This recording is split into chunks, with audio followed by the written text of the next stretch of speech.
myself included, but it for sure wasn't to this anime, and I think that is the reason the melancholy of Haruhi Suzumiya stood head and shoulders above every other anime in 2007. Even when no one understood what was going on, when no one understood their own feelings and anxieties about the world, this anime did. This story of this quirky, weird, random, ordinary girl just trying to find the fun in the world perfectly captures everything about the onset of the internet. That's why I think everyone watched, why everyone loved The Melancholy of Haruhi Suzumiya, despite not being an obvious and timeless classic like Death Note or Cowboy Bebop or Bible Black. It was, and still is, very, very, very relatable. 考えてたら思いついたわ。面白いことは待っててもやってこないんだってね。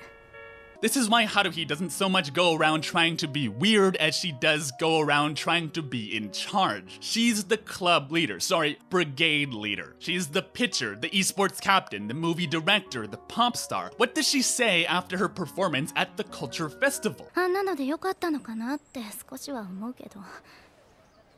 なんていうの？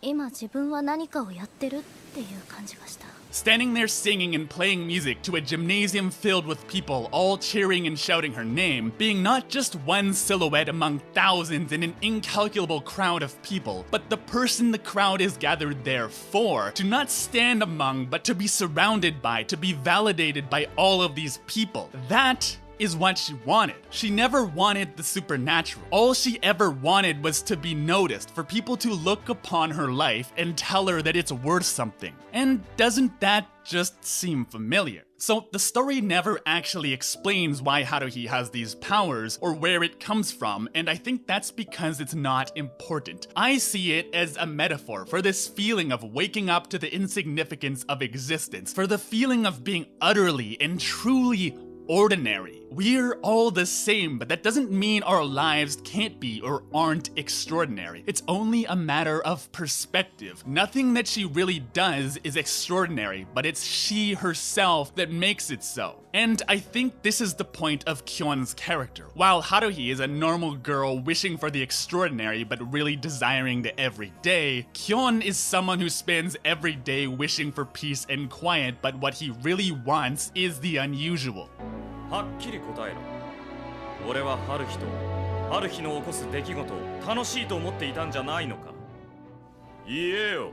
And the question Kyon keeps asking is why him? And the answer is because he's exactly her opposite, and so enables Haruhi while bringing stability and normalcy to her life. What Kyon shows Haruhi is the beauty of the everyday. She spends so much time trying to escape the cold and boring tedium of the ordinary, and here he's showing her that the most extraordinary thing about them is how normal it all is. こんな状態に置かれて発見したよ。